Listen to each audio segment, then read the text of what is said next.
it doesn't matter to me. I want the win. Yeah. Exactly. It doesn't matter if it's a man or a girl.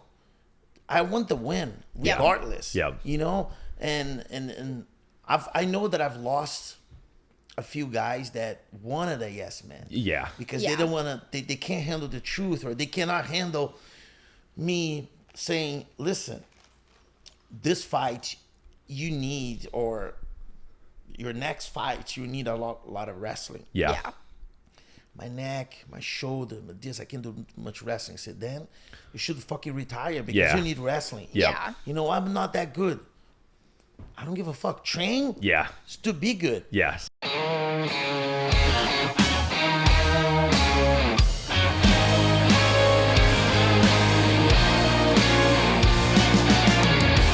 We're live.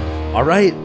Today we have a very special guest We in do the house. on A Kickass Love Story. So he's currently nominated for the Shawn Tompkins Coach of the Year via World MMA Awards.com.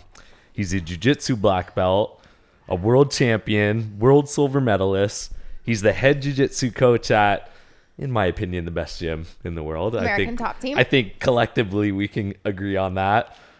He's the head coach of current UFC champion Alexander Pantoja. He's our head coach, but more importantly, he's our great friend and a huge part of us being here in Florida and in this house actually and all that. So today we've got Marcus DaMatta, aka Parrumpa. Parrumpa. Welcome to A Kickass Love Story. Thank you so much. It was overdue for me to be not in the podcast. It's pretty new, but here at this amazing house that I am really extremely happy that you guys deserve even more than this. But this is a great start. Thank you. And actually, so funny story how you kind of kicked us off. Yeah. Coming to Florida, we came here impartial for you. You were one of our head coach Fabiano's coaches. So that kind of introduced us to American Top Team. And when we first got here, you were driving Austin around and kind of daydreaming about where we should live and places. And the first street you guys turned down was this street. Yep. And then I think it wasn't until like 2 years later we ended up buying our house. And it was the first street you guys drove down. Yeah. Yeah, I still remember the day, right? It's amazing because we're talking about where you guys should live. You guys are like, we live in a, renting. I said, shut up. Get in my car. I'm going to take you to my dream place in Florida. Yeah. And one day I'm going to buy a house here. And this is like my dream neighborhood, And then as soon as we got to this neighborhood, I said, I'm going to just turn this on this first street here. And 2 years later, you guys are here. Yeah. So amazingly happy. Yeah. We're really happy. And then the other crazy thing, so we've talked on the podcast before about how we got conned by a contractor and huge lawsuit. Yeah. And of course, what we should have done is talk to like our friends and our coaches and teammates to ask for like reputable contractors. Yes. And you were the one who were the saving grace. And our contractor is also one of your students. Yeah. So that saved our day. Yeah, it's funny because I said, Leo, I have something that is going to be a favor, but you're going to be making money out of this favor that you're going to do for me. Yeah. Which, whatever you want. I have this couple here. I don't know if you know them, Paige, Vincent, Austin. He said, oh, I know them. So they're my dearly friends, They got fucked by a contract. They have a huge housing parkland, I need you to take care of them, I don't need you to do anything for free. You're going to charge them, but I want you to not lie to them. Be honest. Yeah. If it's going to take 2 months, you say that. If it's going to take 2 years, say that as well. Yep. But be upfront with them. And I need you to just take care of them. Okay, coach, no problem. Just give me his phone number. And all that was story, I was happy to help. It's crazy. And I think the thing that's so cool too about especially Parrumpa and being here, our coach, whenever you make a big move, we move from Oregon over to the East Coast, two polar opposites, and but then moving gyms too, and being in the fighting world and MMA, and that can be kind of a daunting thing, but in the back of your head what the right move to be, and being at American Top Team and being able to kind of go follow the same lineage and having Fabiano Schurner and how much we love him, and then being known that we're going to be taken care of by Parrumpa too, and learn the same stuff and kind of go over everything. And It It made it a lot easier for us to move from coast to coast, knowing that we had somebody that was going to actually like take care of us through the whole process. Yep, exactly. Yeah, no, Fabiano's a good friend. Fabiano was, first a friend that I met in Rio de Janeiro when he moved from Porto Alegre to Rio to train at Brazilian top team. I was one of the guys that was taking care of the gi training, and he came there not for MMA. He was competing in the Worlds every July. That when the Worlds would happen in Rio, so we got along, and after that he started training MMA, and then after that he moved to Europe first, if I'm not mistaken. It was Europe first. Then he came to Florida and stayed with us, and started fighting. He went to continues fighting because he was already fighting before. Yeah, but he went to the UFC. He had many great fights, and then he moved to the West Coast and start training, I believe, at Gracie Paha. Yeah, right? Gracie Paha. Yeah, but he was always in touch with me. He was always like, and then he opened his gym. He moved up to Portland. Yeah. Opened his gym, became an American Top Team affiliate, and it's great to see the development of him being gi competitor, then start practicing MMA, start training at Brazilian Top Team. Back then, the biggest and the best MMA team in the world, along with Shoot Box. Yeah, and then from there, moving to a completely out of his comfort zone. He went to, I believe, Holland, which people hate jiu-jitsu there. Yeah. That's crazy. They want, a big body so we can knock out. Yeah. And he probably he had really hard times there, but that made him so experienced and such a strong mindset. Yeah. So like, man, if I'm in a striking world, I would say there's two best places for striking is Thailand and Holland. Yeah. That's and he went there, moved there by himself, probably got his ass kicked many times. Yeah. That made him grew a lot. Was when he came to American Top Team and he in Florida, he was already like, pretty tough minded. Yeah. Yeah. And from that transition going again to something new, like you guys. Yeah. From the East Coast to West Coast, and start training and developing as an instructor, open his own gym. Now I know that he has a lot of affiliates there. Yep. It's so amazing. Fabiano is a great guy, a great friend. Yeah. An incredible coach too. And I think there's people who are like meant for coaching and people who aren't. And obviously he's one of those people that we instantly got attached to, and he'll be like one of our deep friends forever. And it's nice looking at a coach like that is when he has students like us who he understood it was time for us to move on. It was time for us to kind of get something else. There was never hard feelings. He was excited for us to come train with you. And it was like an honor for him to like present us to you, to be able to like be your student now. Yeah. And that's not what you get a lot of times from coaches. Can be like hard feelings when your students move on and travel on to the next thing. And it was really cool for him to just like see it as such an honor for us to come train with you. Yeah.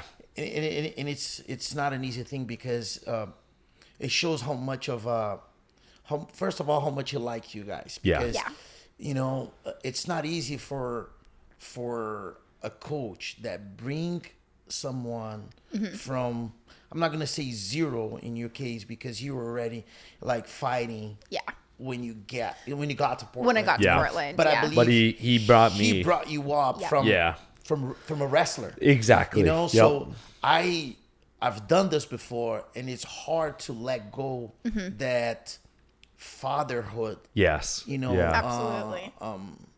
Love. Yeah. And he saw that you guys needed a change. Yep. And he said, man, go, like, pursue your dreams, I'm going to help you because there's a guy that I trust there. Yep. He was my instructor. I think he's going to be a little bit what I am to you guys. Yes. Right? I'm like a 100%. fatherhood, you know? Yeah. And it was great because I like those things, you know, and I appreciate it. Sometimes, for example, a couple months ago, you had a fight, one more fight that didn't get, materialized, and I said, man, I already have somebody on that weekend, you know? And you asked me, what do you think about, I'm thinking I'm going to bring in Fabiano. I said, exactly. Yeah. Bro, there's nobody better. Even in this gym here, we have great coaches here in Florida, but there's no better guy to take care of you guys, fight week, fight day. Yeah. It's amazing, Yeah, and that's kind of going back to what I was talking about, like what I'm so thankful for coming here is because I do feel the same thing. I know we can text Parrumpa at any time of the day, whatever, any issues we have, and things outside of fighting and the shit we go through and, fighting is easy. And all that. Inside the gym is easy. Yeah. Outside is like that real challenge, Yeah. Life is hard. Yeah. But yeah, so anyways, we are super happy. But I mean, I guess as a coach, so I was looking past some of your past interviews back from like 2008. I think you were talking about the transition of coming to American Top Team, creating the gym, building it, going from teaching like kids to teaching like professional athletes or established fighters. What's the hardest thing is like a coach with your repertoire to train somebody like, us showing up to the gym who are already established. We already have a style. What's the difference between training somebody and like having to change who they are as an athlete versus starting somebody from the ground up? I mean, I think it's the bad habits that everybody has it, you know, and when I'm saying bad habits, not like something extremely bad, but some things that not, that I don't think is good for you guys right now. Yeah. Like for example, my biggest thing is to create champions. Yeah. And that was always my thing, even when I started to teach in 1994. That was the first time that I started teaching. It was 1994. And I never wanted to teach kids. Yeah. I never wanted to teach the white belts. Yeah. I wanted to teach the little higher belts so I can make them win medals, win tournaments. Yeah. So that's the thing that it gets me going. Yeah. Until today, Yeah. But obviously, back then I couldn't choose. I have to teach, white belts. I have to teach kids and all that. But if you ask me, okay, today, what do you prefer? I prefer to teach, whether it's MMA fighters or jiu-jitsu fighters, to be champions, to take the gold, to take tournaments, to be UFC champions, PFL champions, Bellator champions, whatever, Titan champions, whatever a show, MMA show it is. I like the competition. I hate to lose. Something I was even talking to Moicano, and he's like, man, what got me to come to you is that we all know that you hate to lose. Yes. I don't like to lose arguments. Yeah. I hate, so for me to lose anything, it downs me so much. Yeah. I'm sad, but I don't have the luxury to stay down too much. Yeah. Yeah. Let's say for example in one show I have 3, 4, sometimes 5 guys. Yep. One guy wins, great. I cannot be too high. Yeah. Because then the next one comes in. I can't bring that energy here because this guy still have to fight, and if this guy lose, I cannot bring this energy to the next one and on and on. So it's so crazy that you have a roller coaster of emotion. It could be in one show, it could be in one day or 2 days. Many times I corner a Friday and a Saturday, and one day to the other, it's completely changed, or even a week apart, Yeah, I think too, for those who watch the UFC religiously or watch fights, you'll notice Parrumpa on about every single card in the UFC and and PFL as well, and that is it.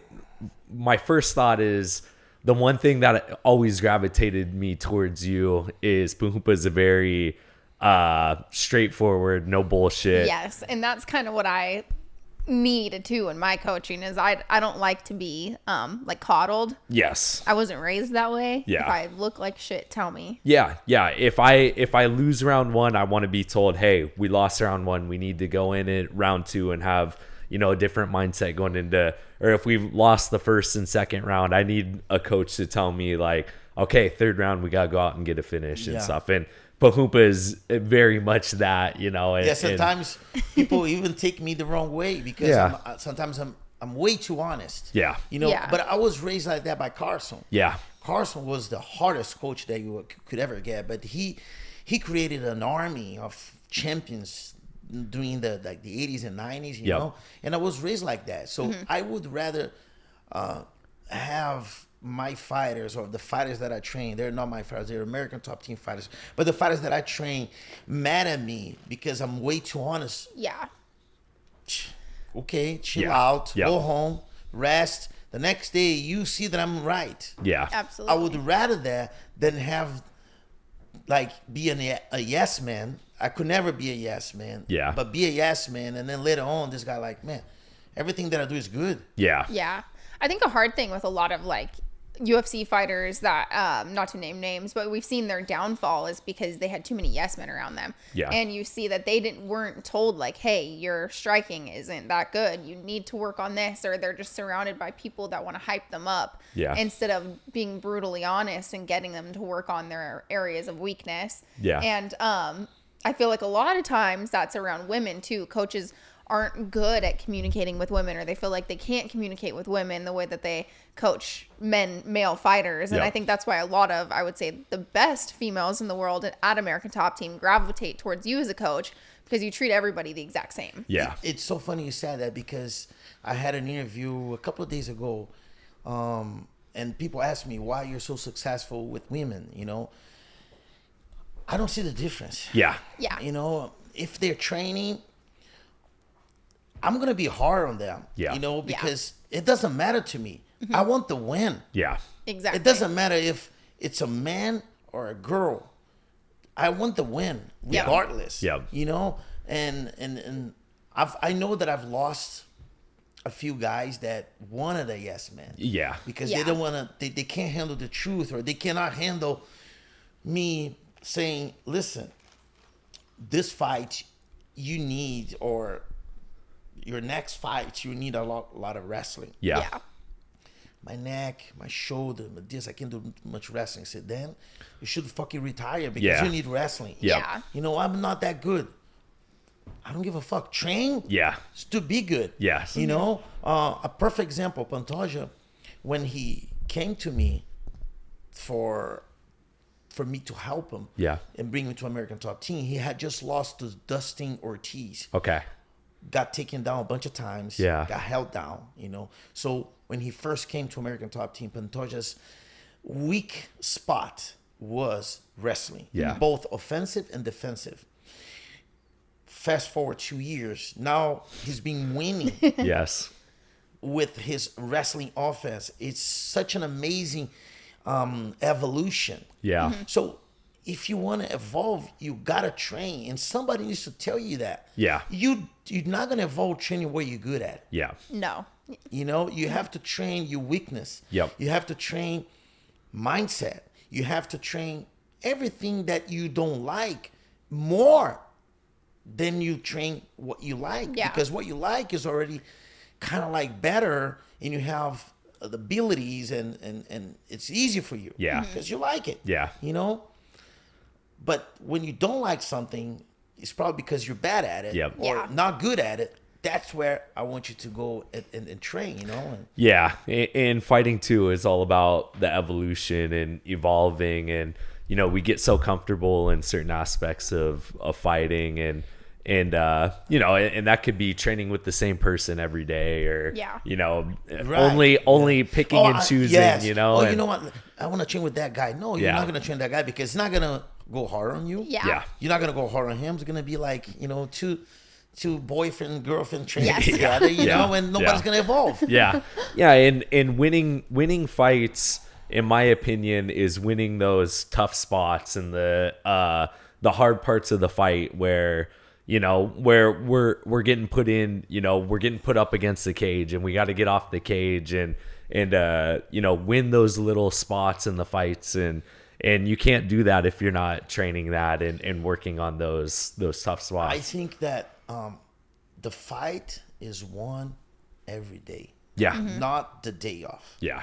You know, and I usually say to all the guys that I train, you know, the only people that get really nervous before a fight are the people that they didn't do their job very well. Yeah. Oh, I should have done this more. I should have done that more. Oh my God, what if? There's no what if. Yeah. You know, you do your job. You did the best you could.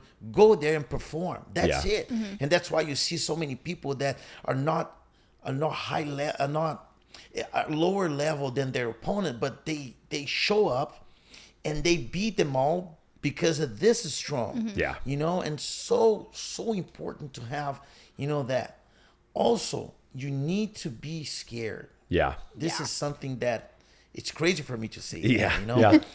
Because if you're scared, you're aware. Yeah. If you're aware, you know that your opponent can knock you out, can take you down, can finish you.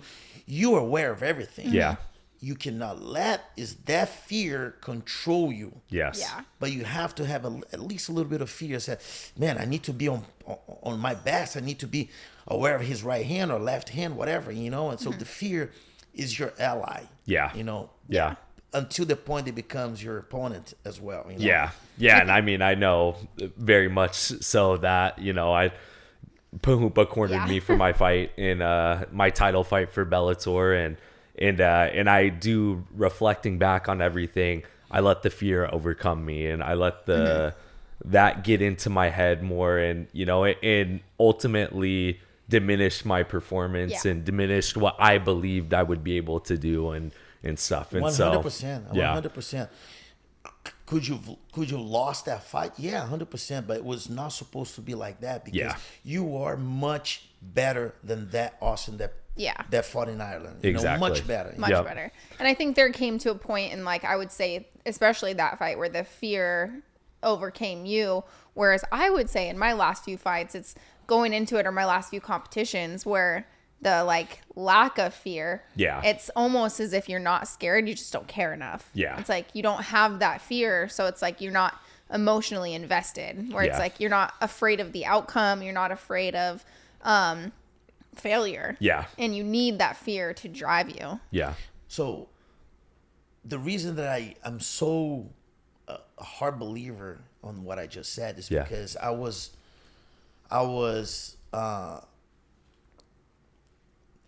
I experienced that against me. Okay, so my first loss, it was against a guy that used to be my student. Let's say, for example, you guys, we used to train with me every day in American Top Team. And every time I trained with him, I used to finish 2 or 3 times on the ground in 5 minutes, you know. The kid was talented, but I was so much better. You know, so Bellator came into town, and on the undercard, they wanted me because back then I used to sell a lot of tickets. So pretty much they couldn't find an opponent for me, and this kid said, I'll go. He had left American Top Team. Went to another gym, started training there. I said, I'll go, you know. So when they proposed to me the fight, I said, yeah, no problem, you know. I beat this guy up every day. No problem, So I was extremely comfortable because I told myself, you know what, worst case scenario, you know, probably he's better than me striking. Everybody's better than me striking, you know.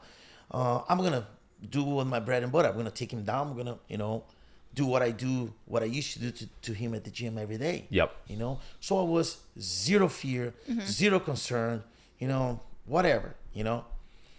Fight started, I was kind of like shadow boxing to get my takedown. And he cracked me on my face. I'm like, this motherfucker wants to knock me out. He's my friend. He's my student. No, he's not. He's your enemy now. But that was already too late. Because I was already pissed off thinking on those things. And he was already scoring more. Leg kicks. And then I switch base. Boom, boom. I said, fuck this. Takedown. Easy. I landed on a guillotine. And it was pretty tight. I'm like, beginning of the fight, minute and a half. I'm like, when I pushed to defend, I got out, armbar. Almost broke my arm. Yeah. Crazy. My first loss was to one of my former students by armbar in the first round. Which is It's crazy. insane, Yeah. you know? And we kind of saw, I don't know if it was exactly this, but fairly recently in the past couple months, Alexander Volkov fought the big heavyweight. He trained with us for a while.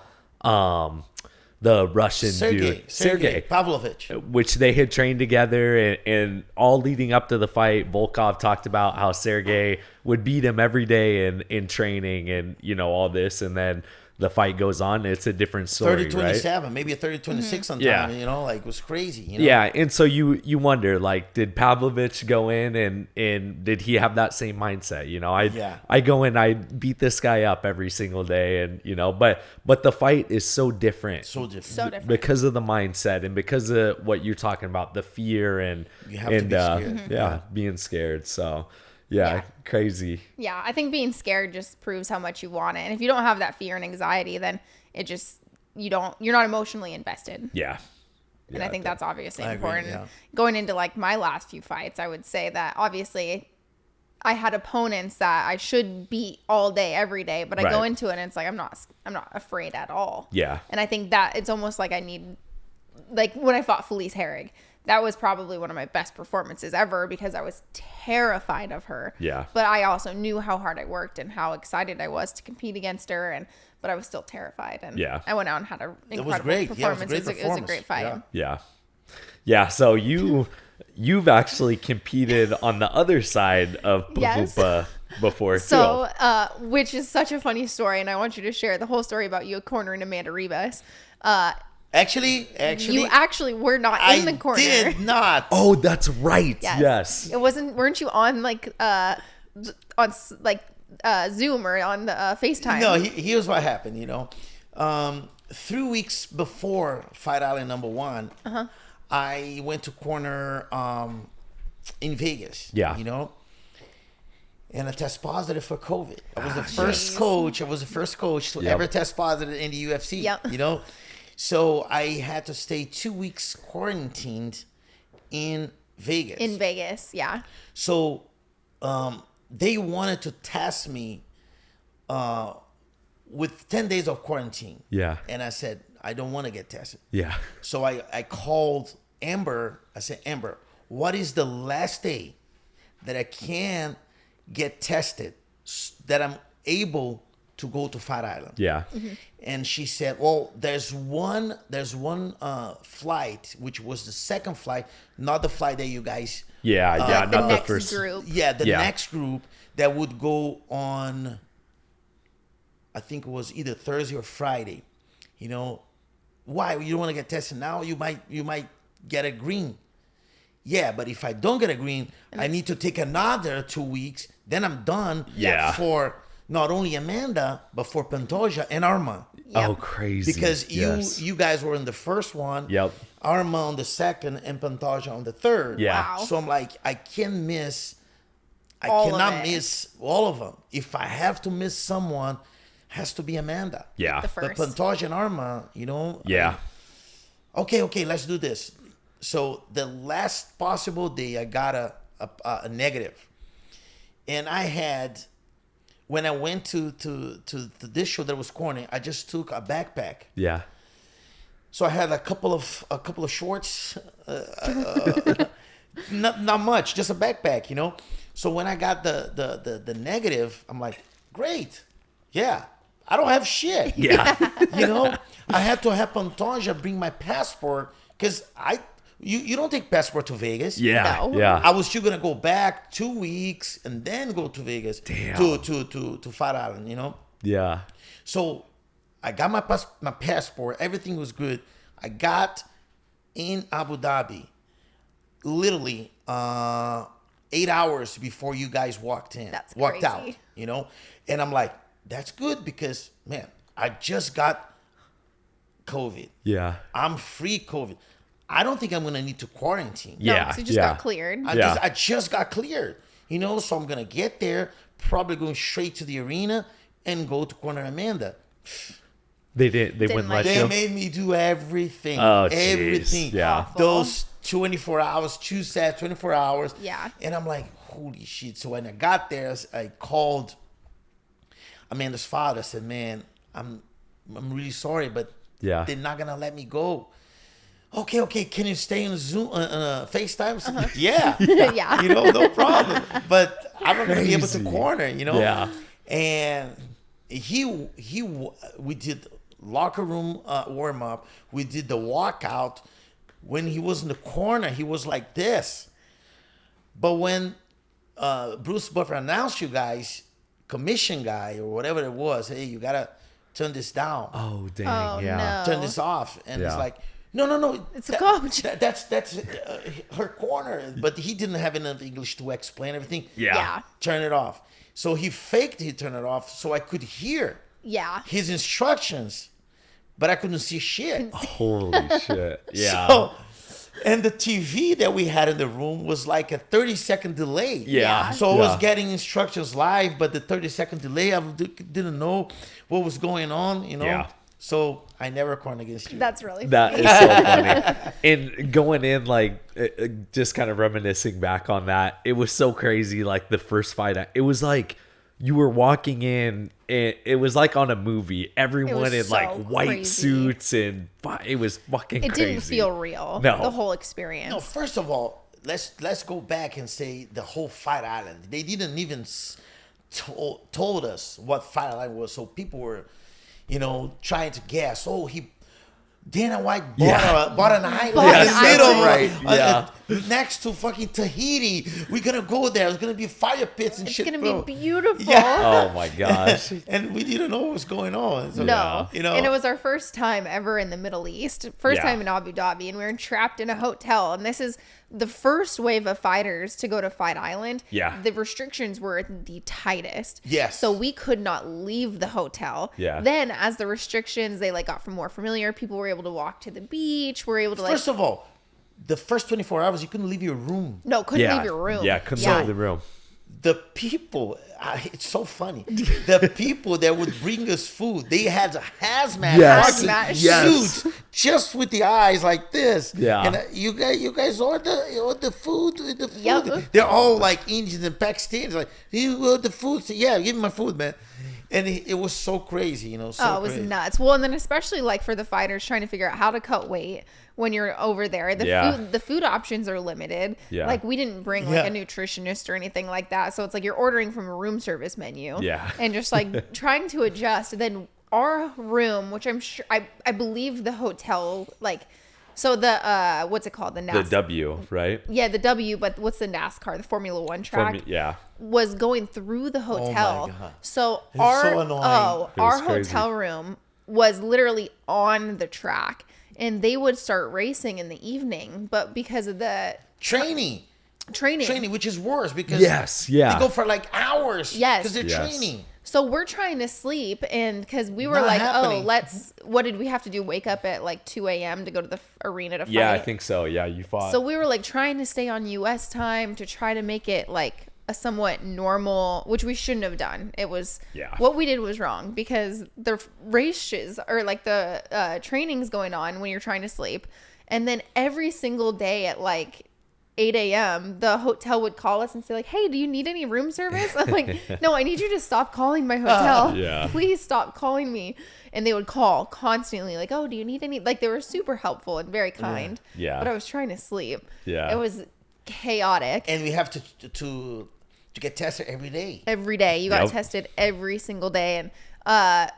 And the one, the training facility was, we all got basically 2 hotel rooms. Yeah. So your mats were in the hotel room right next door to you. Yeah. It was absolutely nuts.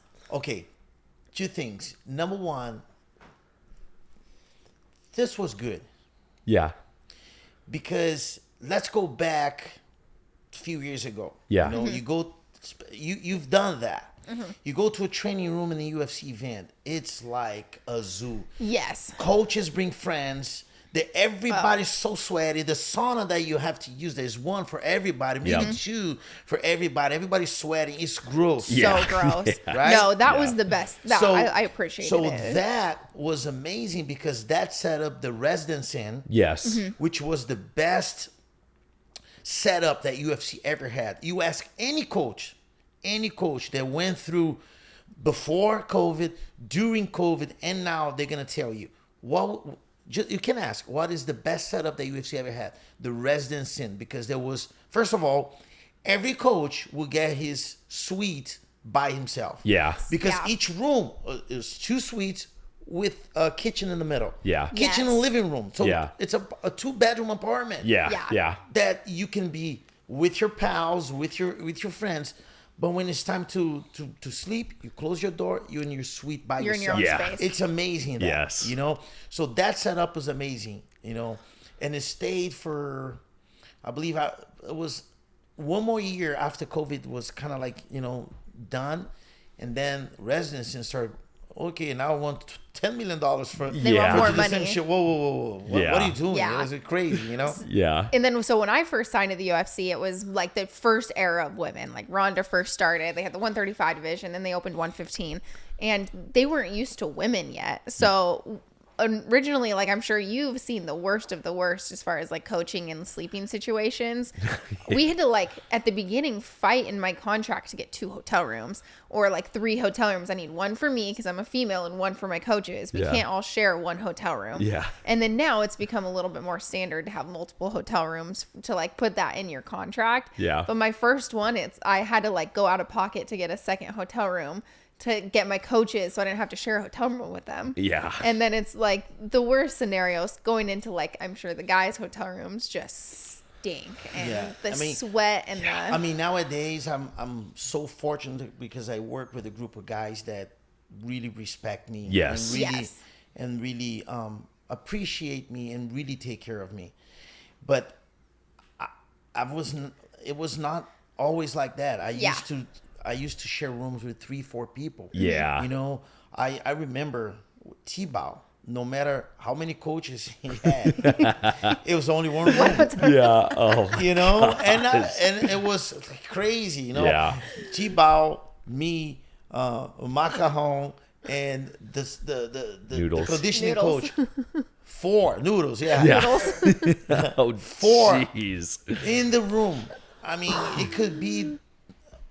Yeah, that's It's crazy, so bad. and that's what I think of, like, Well, you were cornering like Ed Herman in Moncton, Canada, and I was like, oh no, we're getting our own hotel room. Yeah. I'm not doing no beds next to each other. Yeah. I mean, that's the thing, like the coaching, and especially a guy like you. Like I said, literally it's every weekend you're on the road, you're traveling, and to think, like, you got to go and spend 4 nights with 3 other men in one hotel room. I'd rather stay in my home. Exactly. Listen, I'll help you out.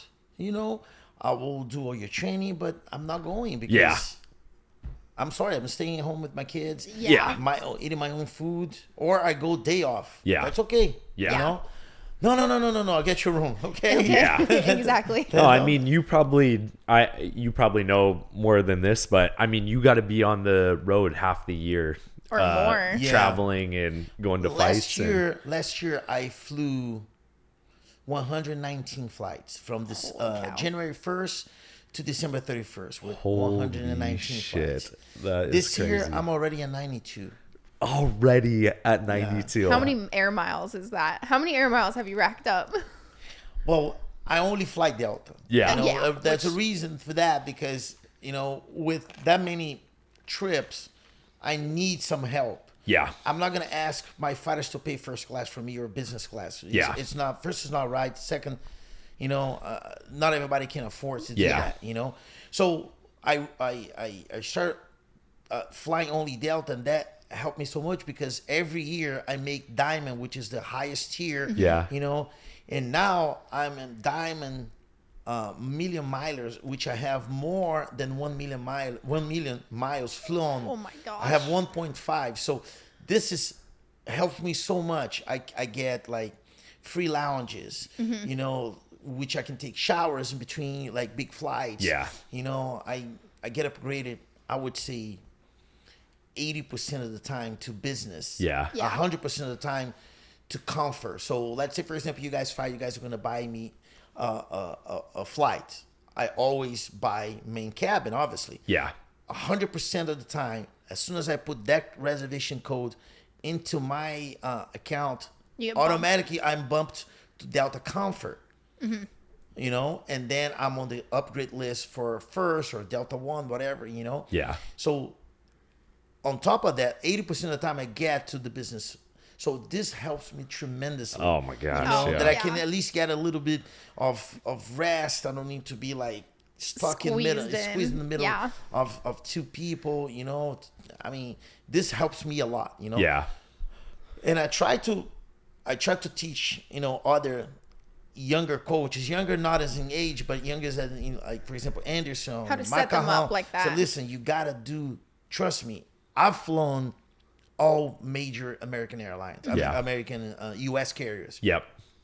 I started with Delta, then I changed to United, and then I changed to Continental, and then they both fused, and then I stayed with them for a little while. Then I changed to American, and I reached the highest tier in all of them.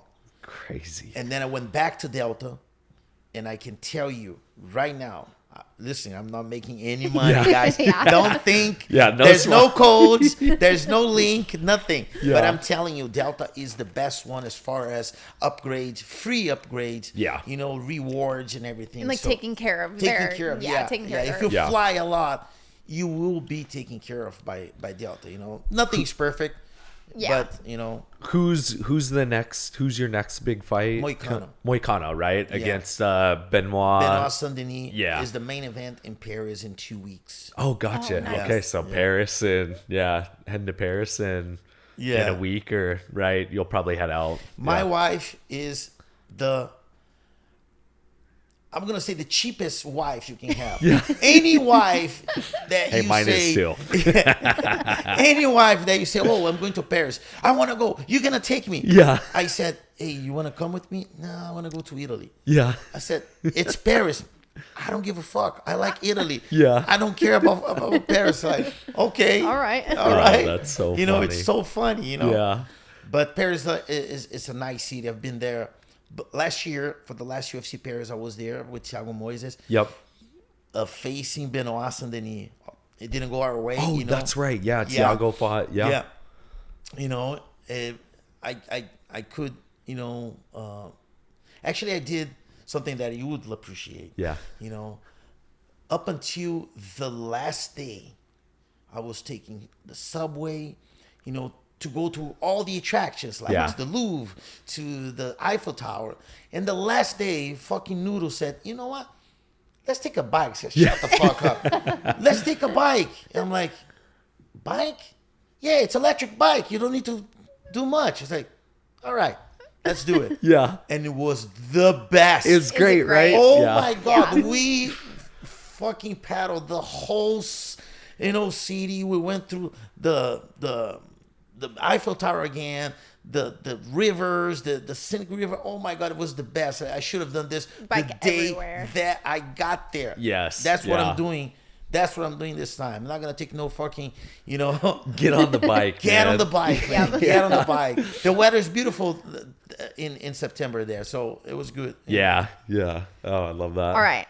I have rapid fire questions. Obviously, you're the coach of American Top Team. You can use the current people who are under you now or past ones, but funny questions before we close out so people can get to know you more as a coach and your students. And you can obviously throw some people under the bus, but okay. Well, why are you pointing at him? Okay. Yeah, I'm the scapegoat. Yeah. If you don't want to say anybody, he's the scapegoat. Yeah. All right. Who is the funniest person in American Top Team? Noodles. I agree. Noodles. AKA Macajon. Yes. Macajon. One of the striking coaches at American Top Team. Yeah. Funny story though. So I was working with him as a coach. He's so awesome. But Ivan, who's my boxing coach, Ivan like mispronounced a word because obviously he's Brazilian and speaks Portuguese, and Noodles comes over and he's like making fun of him and laughing and was like, yeah, I remember when I first came to America and I couldn't speak English either. And I was like, you still don't. That motherfucker's got the worst English. It's like, Noodles, I understand Ivan better than you. So he was picking on Ivan. And for any Portuguese listeners, it's really what macarrón is. Macarrón. And it's macaroni. Yeah, it's pasta. Pasta, yeah. But we call him Noodles is good. We Noodles is thought perfect. Noodles was, Noodles. yeah. Okay, so Noodles the funniest. Noodles. No, guys, listen. If you really want to get him pissed, Yes. but you have to say it and kind of like run away. Yeah. Call him Ali. Ali. Abdelaziz. Oh my gosh, I love that. Yes, I love that. I know a few people that would love being called Yeah. that. Oh, that'd be so. Okay, who is the loudest person at American Top Team? I know I have my. I know who you're gonna say. Yeah. Loudest. Which this can be for both of you. You can take it Yeah. away too. Richie. Is he? Richie. Yeah, Richie. I was gonna go with Kayla. Kayla can be. You know what? You beat me. Yeah, It's Kayla. fucking annoying. Yeah. Hey, he said it. Yeah. Okay. Yeah, Richie, Kayla. It's right there. Men Yes. is Richie. Women is Kayla. Yeah. Which in Richie's the gym manager for people who don't know. Yeah. Okay, this is a interesting one. Who has the most unknown potential? Whether they don't know it or the world doesn't know it yet. I think Alexander Shabley. Yes. Yeah. Okay. Just fought last weekend. Just fought last week. You know, even though he lost, he's much better than that. Yeah. He is a killer. He's one of the top 5 best pound for pound fighters at an American Top Team. I agree 100%. Awesome. Yeah.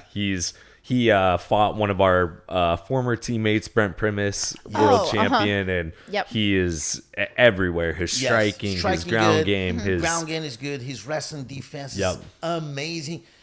Just take a look at his last fight against Usman Nurmagomedov. Yeah. You know, a killer in wrestling. Couldn't take him down.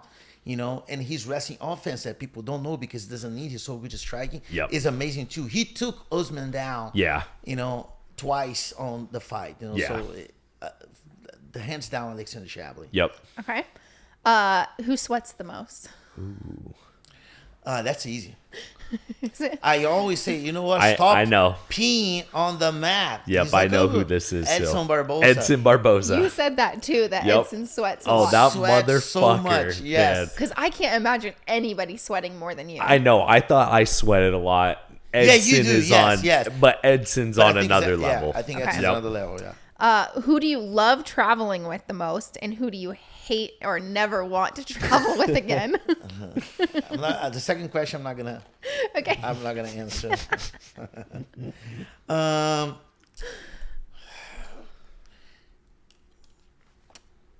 I love to travel with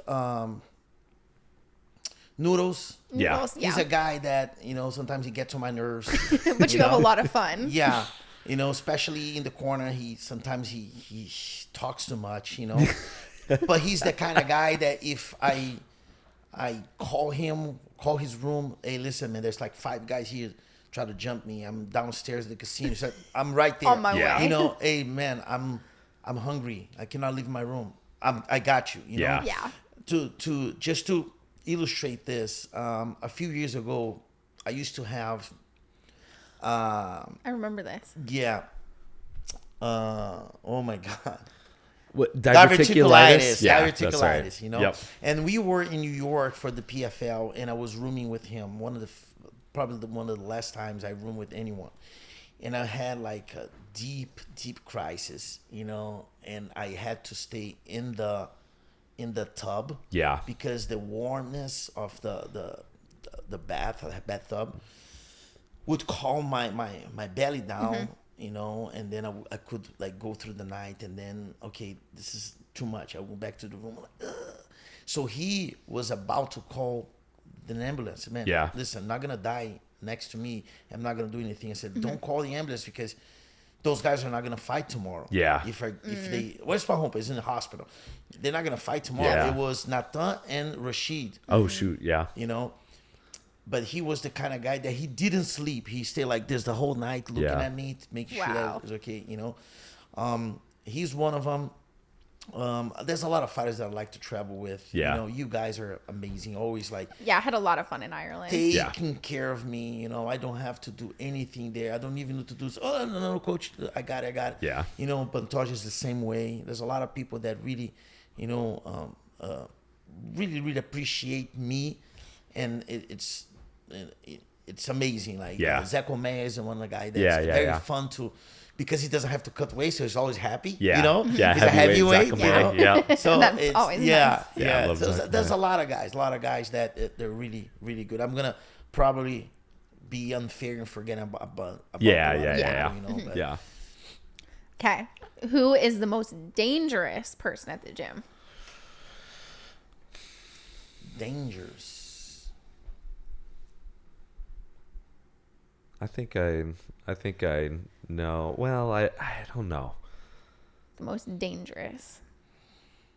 Well, there's a few names, right? Yeah. I think Armand is very dangerous. Armand. Yep. You know, he takes you down. He's gonna cut you with those elbows. You Yeah. know? He's really good at that, and he's really mean. Yeah. You know, those things that he's going through is because he has a lot of anger. Yeah. You know, the thing with the fan, you know, and a bunch of things, you know, that.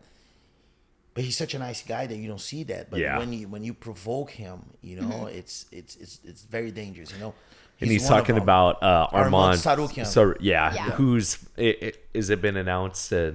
No, not yet. Okay. But we're We can cut that. We can cut that out too. It's not live. no, that's okay. Yeah. I mean, Armand is supposed to fight Islam as soon as Islam's hand is good. So I would say probably December or January. Yeah. November not happening, but December or January. Yeah. And then mine, obviously Armand, but Moicano. Moicano is another one where, especially whenever I go with Moicano, like grappling and stuff, it's almost a fight. It feels yes. Yeah. I was gonna say another Moicano, anger, you know, but the Moicano. The reason that I thought Armand was a little more dangerous because the Moicano type of danger is where I'm comfortable with. Yeah. So I don't see that much. Exactly, yeah. You know, which is his ground game is lethal. Oh, man. You know? Yeah. And he never goes light. No, never. He came to my gym one day and he was rolling with me with the gi and he tried to rip my hat off. Yeah. You know, and I'm his instructor, you know. So it's not particularly on anyone. No, he is like that. Yeah, You yeah. know? But I think the elbows from Armand. You know, he's so dangerous. Now he's getting so much better striking. His striking, his heel kicks, with everything. I mean, he's so athletic. He threw an axe kick, I think, in one of his. And Charles. Yeah. Which is like humongously tall. Crazy. You know? Yeah. Okay, a few more. Who complains the most? That's so easy. That's Alexandre Pantoja. Oh my God. You put him on a bathtub to cut weight and he's like, no. Let me go to the sauna. I promise I'll go to the sauna. Okay, you put him in the sauna. 5 minutes, and he's like, "Oh no, let me go back. And he goes back and forth because he doesn't want to cut weight. Yeah. So he's the one that complains the most. Okay, all right. Well, cutting weight, I guess. You get a little bit of leniency, a little bit. Yeah. Okay, who is the messiest person that you have had to travel with? Tibau. I can see that. Gleison Tibau. Yeah, I can see that. Yeah. Okay. But he got so much better lately. You know, I think in the past 5-6 years, he's like he churned. Yeah. Mm-hmm. But that didn't erase my memory from the old days. Okay, last one. Favorite student who has retired. So you don't have to say anybody current, but somebody like your favorite person that you've trained. If you have one.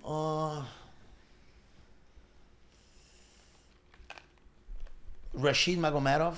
Okay. It was my first Russian. Mm-hmm. You know, Okay, yeah. So easygoing, you know, and it was a shame because the reason that Rashid left American Top Team and now he's retired. It was a good reason, you know. First PFL season, Yeah. it was him and Nathan. Oh, okay. Yeah. So Wow. Rashid was the guy that was with me for 8 years. Yeah. And then I brought Nathan from Brazil. Yeah. So when the season started and I saw their both names there, and then we had Jason High, we had Will Brooks, we had other people from American Top Team. We actually had 5, if I'm not mistaken. Rashid, Nathan, Will, Jason High, and there was one more that I'm forgetting the name.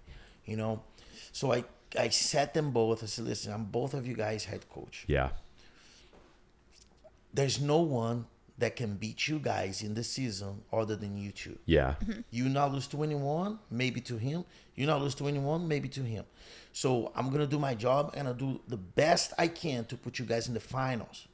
But once you guys in the finals, and if this happens, and I know that's going to happen, I'm not going to corner any one of you guys. I don't think it's fair. Are you okay with that? Yes. Are you okay with that? Yes. All right. So we went through.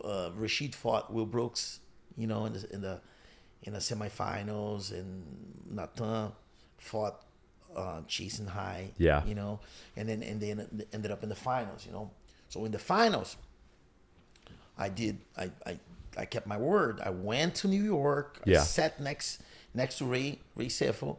You know, I'm like, there's nothing I can do, man. I'm just gonna sit here. I'm gonna put my hair. So I'm not gonna even whisper anything to anyone because on the heat of the moment, you know. And Nathan won, you know. So the second year, Rashid went back to the season, but he didn't come back to American Top Team. Gotcha. Yeah. Because he got a little bit upset that I did that. Yeah. But other coaches didn't. Yeah. So other coaches cornered Nathan. Yep. And he had some other guys, like his friends, cornering him. Yeah. You know, so it was kind of like bad. So the second season he came and didn't train an American Top Team. He ended up losing. Nathan ended up winning again. Yeah. You know, and then he was cut from PFL. And ended up like retiring in Russia. You know, Yeah. But he was one of the best guys I've ever cornered. So easy to work with. You know, spoke a little English, but somehow he understood everything that I wanted to tell you. Yeah. And it was amazing. Yeah, one of the blessings and a curse of being at, you know, a big gym like this, and then being one of the head coaches, one of the main coaches there is, you know, we run into a lot of guys fighting each other, or, you know, maybe you standing across from Mike Brown and stuff, or all crazy situations like this. Man, and it's tough. I think I am the coach that suffered the most, at least in American Top Team. Yeah. And I don't see any other gym has the same problem that we have. Exactly. You know, I have a list that it's so funny. Yeah. I write down everything. Yeah. I have OCD. Yeah. I'm really superstitious, you know. Are you really superstitious? Oh my God. Really? Yeah, I didn't know that either. I didn't know that. I'm not superstitious. I'll say this, out of talking about messy and clean rooms, his room, every single trip he comes in, he unpacks, everything is spotless nice. when you go into his room. And I hate to be like, first of all, dirty, and things all over. I mean, this messed up my thing. You know? Yes, yeah. So watch this: Nathan and Rashid, Nathan and Jason High, Nathan and Rashid and Will Brooks, Umalatov and Buscapet. Oh yes, yep. Philippe Lins and Arlovsky, Arma and Gamrot, Oh, Tibau damn, I remember that. and Magomed Kerimov, Yep. Omari and Josh, Arma and Neto, and Nathan and Roche. So Crazy. my those gosh. are the fights that I had to see other coaches, you know, across the there was 2 fights that I said that I can do it. Yeah. The fights that I am the head coach for both, I can do it. Yeah. Nathan Rouge. That's just crazy. Best friends, right? First of all, best friends. Second, one is godfather to the other's kid. That's incredible. You know, one. So when Nathan won, Rouge was in very, very deep waters financially. Yeah. Nathan helped him. It's crazy. Brought him back to life. Yep. And then because of that, they made a huge story, brought Rouge to PFL because he was Nathan's best training partner and shit. Nathan ended up getting fucked. Yeah. And Rawush won And the then year yeah. that Nathan didn't. And then the following year, they're like, you know what? Fuck this. Let's put them guys. This is not good. You know? No. So, though that fight, I didn't corner none of them. And Nathan and Rashida also didn't corner anyone. Yeah. Yeah. Crazy. Yeah. Well, yeah. Well, that was a kick-ass love story. Yeah. Our first real guest other than my mom and your dad. Yeah. So. But before we log off too, Yes. Make sure everyone listening right now go to it's worldmmaawards.com. We will have the link in the Yeah, caption. we'll have the link. You can scroll down, and I think it's towards. I think Coach of the Year is towards the bottom, but go Right. find Parrumpa and we've got big fights. He's got big fights coming up with guys and fights we should win and yeah. Yeah, lots of exciting stuff. Obviously, we're still waiting, hopefully, for you to get a fight sometime soon. But you'll see Parrumpa in this corner. And Yeah. That's something that I'm waiting for over 2 years to get this guy beating someone again. Yep. Desperately Back on it. waiting. And so. Because some people don't train very much. When people are like, just you train every day. Yeah. You get better every day. You pay your dues every day. So Yeah. it's very heartbroken that we don't have. You should be like 5-0 since your last fight. Yeah. And it's tough, but I always look at, I always try to see these things as positives and things that, thankfully I've been able to be healthy for the past year and a half and been able to get better. Don't get me wrong. Obviously, we didn't want that, but since we had it, I think it was a good thing for your body. Yes, 100%. Yep. And that was the biggest thing on your last 2 fights, that you were not healthy. Yeah. Not making any excuses. Yeah, no none excuses. of them. But I know I'm the second witness that you were not 100% for neither of those fights. So this break that you had was very good for your body. Yeah. And then being able to maintain training and grow in the sport. Well, and through all this too, you may not have made the decision. Like, you've been training so consistently, your weight got to a point where you can go back down to 170 really comfortably, and I think that's a great decision. Big thing for me. You. Yeah. So, well, thank you. Thank you so much for coming on. Yeah, and it's perfect because I'm gonna head over and go train with him right now, and you got the long journey to American Top Team from our house. Paige's pink bike is out there, and you could hop on her bike if you want to bike with me over and ride bikes together. Yes. All right, that was a Kick-Ass Love Story. We're live every Wednesday at noon, anywhere you get your podcasts, on YouTube, OFTV, Spotify, Deezer, iHeartRadio. Tune in next week because we will be having another special guest with the very, very famous name of